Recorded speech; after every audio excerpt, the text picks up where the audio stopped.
Praise the Lord. നിങ്ങളെ എല്ലാവരെയും blessed മോർണിംഗിലേക്ക് യേശു ക്രിസ്തുവിന്റെ നാമത്തിൽ സ്വാഗതം ചെയ്യും.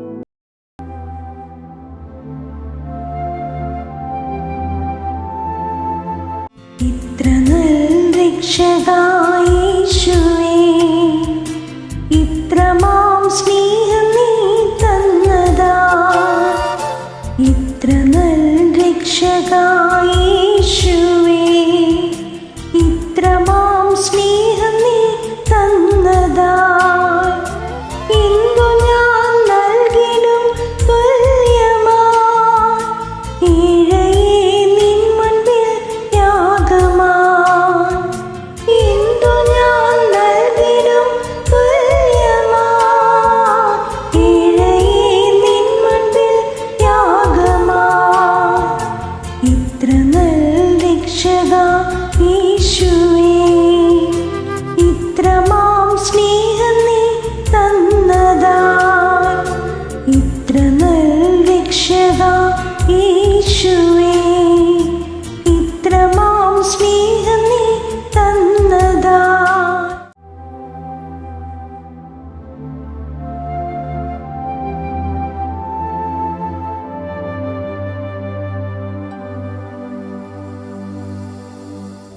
പ്രിയരെ, അനുഗ്രഹിക്കപ്പെട്ട ഒരു പ്രഭാതം കൂടെ നമ്മുടെ ജീവിതത്തിൽ അനുവദിച്ചു തന്ന വലിയവനായ ദൈവത്തെ നമുക്ക് ഒരുമിച്ച് ചേർന്ന് നന്ദി പറയാം.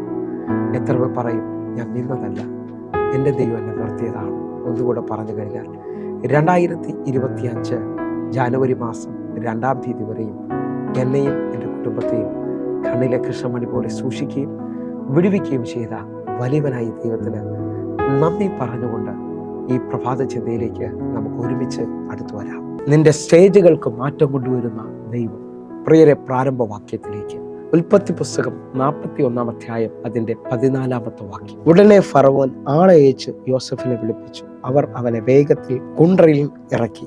അവൻ ക്ഷൗരം ചെയ്തു വസ്ത്രം മാറി ഫറവോന്റെ അടുക്കൽ ചെന്നു. പ്രിയരെ, ഈ പ്രഭാതത്തിൽ ദൈവം നമ്മോട് ഇടപെട്ട അനുഗ്രഹിക്കപ്പെട്ട വചനത്തിനായി നമുക്ക് ഒരുമിച്ച് ചേർന്ന് ദൈവത്തിന് നന്ദി പറയാം. എത്ര പേർ പറയും, എൻ്റെ സ്റ്റേജുകളെ മാറ്റുന്ന ഒരു ദൈവമുണ്ട്. ഇന്ന് പലരും ഈ പ്രഭാതത്തിൽ എന്നെ കേൾക്കുമ്പോൾ വളരെ ദുഃഖിച്ച് കരഞ്ഞ് ഇനി മുമ്പോട്ട് വഴിയില്ല എന്നൊക്കെ പറഞ്ഞ് ഭാരപ്പെട്ടിരിക്കുന്നവരായിരിക്കാം. എന്നാൽ ഈ പ്രഭാതത്തിൽ കേൾക്കുന്ന ഈ വചനം എന്നോടും നിങ്ങളോടും വിളിച്ചു പറയുന്നു, കാരാഗ്രഹത്തിൽ നിന്ന് പുറത്തു കൊണ്ടുവരാൻ കഴിയുന്ന ഒരു ദൈവമുണ്ട്. ഹല്ലേലൂയ. ലോകം മുഴുവൻ യോസഫിനെ നോക്കിയിട്ട് വിളിച്ചു പറഞ്ഞു കാണാം, ഇനി ആ കാരാഗ്രഹത്തിൽ നിനക്ക് പുറത്തു വരാൻ പറ്റത്തില്ല, നിന്റെ വസ്ത്രം ഒരിക്കലും മാറത്തില്ല എന്നുള്ളത്. ഇതാ ഞാൻ ആത്മാവിൽ വിളിച്ചു പറയുന്നു, എൻ്റെ ദൈവത്തിന് നിന്നെക്കുറിച്ചൊരു പദ്ധതി ഉണ്ടെങ്കിൽ ഒരു കാരാഗ്രഹത്തിന് നിന്നെ ഒതുക്കാൻ കഴിയത്തില്ല. എൻ്റെ ദൈവം നിന്നെ പുറത്തു കൊണ്ടുവരും. എൻ്റെ ദൈവം നിന്റെ സ്റ്റേജുകൾക്ക് മാറ്റം കൊണ്ടുവരും. നമ്മൾ ഈ വായിച്ച വചനത്തിൻ്റെ പശ്ചാത്തലം എന്ന് പറയുന്നത്, ചെയ്യാത്ത കുറ്റത്തിന് യോസേഫ് കാരാഗ്രഹത്തിൽ അടയ്ക്കപ്പെട്ടിരിക്കുകയാണ്. പൊത്തീഫറിന്റെ വീട്ടിൽ താൻ ചെയ്യാത്ത കുറ്റത്തിന് ഇതാ തന്നെ കാരാഗ്രഹത്തിൽ അടച്ചിരിക്കുകയാണ്. എന്നാൽ എൻ്റെ ദൈവം അവനെ ആളയച്ച് ഫറവോനിലൂടെ പുറത്തു കൊണ്ടുവരികയാണ്. ഞാൻ ആത്മാവിൽ വിളിച്ചു പറയാം, നിങ്ങളുടെ ജീവിതത്തിനകത്തും ഒരിക്കലും ഇനി മാറത്തില്ലെന്ന് പറയുന്ന പല സ്റ്റേജുകളെയും ഇന്നത്തെ ഈ ദൂതിനകത്ത് നിങ്ങൾ വിശ്വസിക്കുമെങ്കിൽ നിങ്ങളുടെ ജീവിതത്തിൽ മാറ്റം കൊണ്ടുവരും. യോസഫിൻ്റെ ജീവിതത്തിനകത്ത് നിങ്ങളൊന്ന് ആഴമായി ശ്രദ്ധിച്ചു നോക്കിയാൽ അവൻ്റെ ജീവിതത്തിനകത്ത് പല മേഖലകളിൽ അവൻ വസ്ത്രങ്ങൾ മാറുന്നത് കാണാം. അവൻ്റെ ജീവിതത്തിനകത്ത് ആദ്യമായി വെളിപ്പെട്ടത് അവൻ അപ്പൻ ഇഷ്ടപുത്രനായപ്പോൾ. ഉൽപ്പത്തി പുസ്തകം 37-ാം അധ്യായം അതിൻ്റെ 3-ാമത്തെ വാക്യത്തിനകത്ത് അപ്പൻ അവനൊരു നിലയങ്കി, ഇഷ്ടപുത്രനായതുകൊണ്ട് ഒരു നിലയങ്കി ഉണ്ടാക്കി കൊടുക്കുന്നത് കാണാൻ പറ്റും.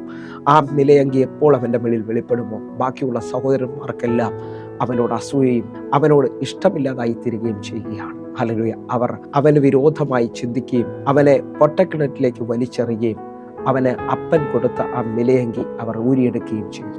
എന്നാൽ അവിടുന്ന് അവൻ്റെ സഹോദരന്മാർ അവനെ 20 കാശിന് വിറ്റുകളയുന്നത് കാണാൻ പറ്റും.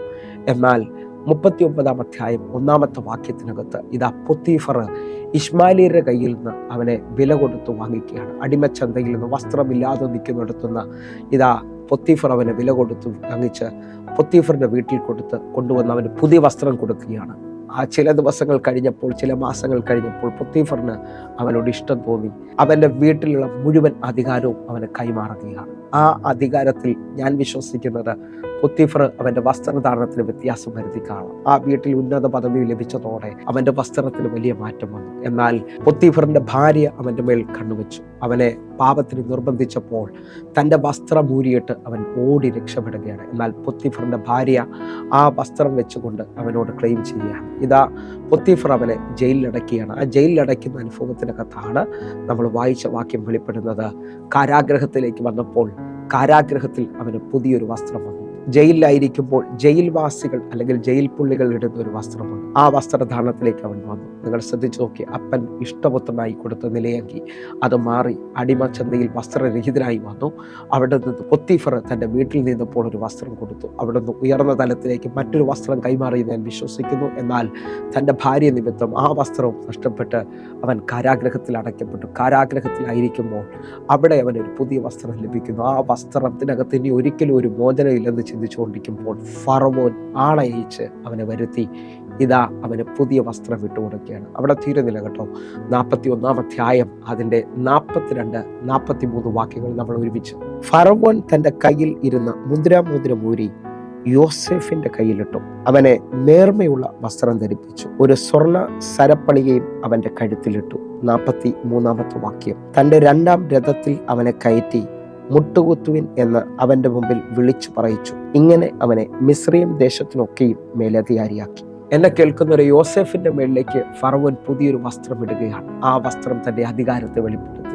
അന്നു മുതൽ യോസേഫ് വ്യത്യസ്തനായി തീരുകയാണ്. അവൻ ആ രാജ്യത്തിൻ്റെ മുഴുവൻ മേലധികാരിയായിത്തീരുന്നു. നിങ്ങൾ വിശ്വസിക്കാൻ പറ്റുമെങ്കിൽ എൻ്റെ ദൈവത്തിന് ഒരുത്തിനെ ഉയർത്താനും താഴ്ത്താനും കഴിയും.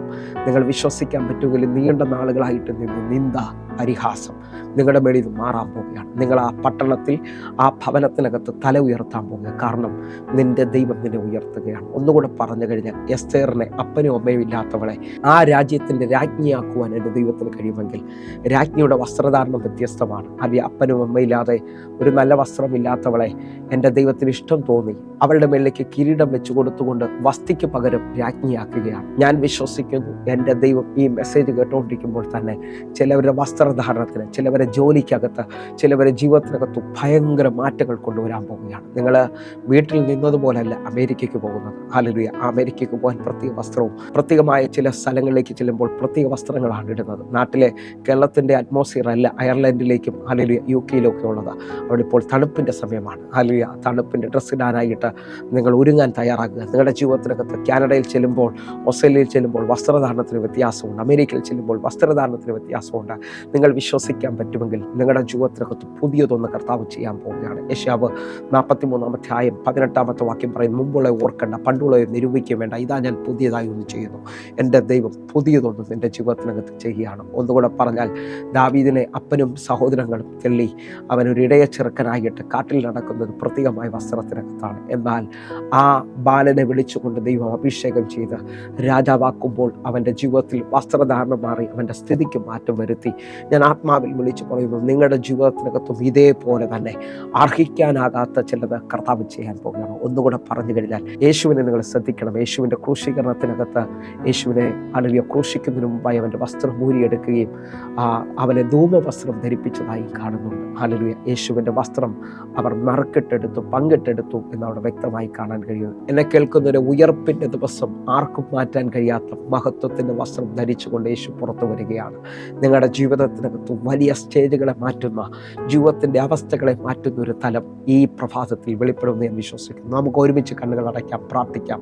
ഞങ്ങളെ സ്നേഹിക്കുന്ന ഞങ്ങളുടെ നല്ല കർത്താവേ, പൂർണ്ണ ഹൃദയത്തോടെ എന്നെ കാണുന്ന, എന്നെ കേൾക്കുന്ന ഓരോ മക്കൾക്കുമായി ഞാൻ പ്രാർത്ഥിക്കുന്നു. ഈ പ്രഭാതം മുതൽ ഇവരെ കണ്ണുനീരിൻ്റെ സ്റ്റേജ് മാറട്ടെ, ഇവരെ വിലാപത്തിൻ്റെ സ്റ്റേജ് മാറട്ടെ, ഇവരെ രട്ടിനെ അടിച്ച് സന്തോഷം മുടിപ്പിക്കട്ടെ. എൻ്റെ കർത്താവ് അത് ചെയ്തതിനായി നന്ദി. യേശുവിൻ നാമത്തിൽ ഞാൻ പ്രാർത്ഥിക്കുന്നു. കേൾക്കണം പിതാവേ. ആമേൻ. ആമേൻ. പ്രിയരെ, പ്രഭാത സന്ദേശം നിങ്ങൾക്ക് അനുഗ്രഹമാകുന്നു എന്ന് വിശ്വസിക്കുന്നു. നമ്മുടെ യൂട്യൂബ് ചാനൽ സബ്സ്ക്രൈബ് ചെയ്യും, ഫേസ്ബുക്കിലേക്ക് നിങ്ങൾ ജോയിൻ ചെയ്യുകയും ചെയ്യണമെന്ന് ഓർപ്പിക്കുന്നു. അതേപോലെ തന്നെ എന്നെ കേൾക്കുന്നവരെ ഈ കാണുന്ന നമ്പറുകളിൽ 811 നിങ്ങൾക്ക് വിളിച്ചാൽ നിങ്ങളുടെ പ്രാർത്ഥന വിഷയം പറയാൻ കഴിയും. 9072 വാട്സപ്പ് നമ്പറാണ്. അതിനകത്തേക്ക് മെസ്സേജ് അയച്ചാട്ടെ, ഞാൻ തന്നെ നിങ്ങൾക്ക് റിപ്ലൈ ചെയ്യും. കർത്താവ് നിങ്ങൾക്ക് വേണ്ടി വലിയ കാര്യങ്ങൾ ചെയ്യട്ടെ. എല്ലാ ദിവസവും വൈകിട്ട് 6 മണിക്ക് നമുക്ക് സൂമിൽ ആരാധന നടക്കുന്നു. നിങ്ങളെ ക്ഷണിക്കുകയാണ്, നിങ്ങൾ കടന്നു വരണം. കർത്താവിൻ്റെ വലിയ കാര്യം നിങ്ങളെ കാക്കുമാറാകട്ടെ. കർത്താവ് നിങ്ങളെ അനുഗ്രഹിക്കും. God bless you. Amen.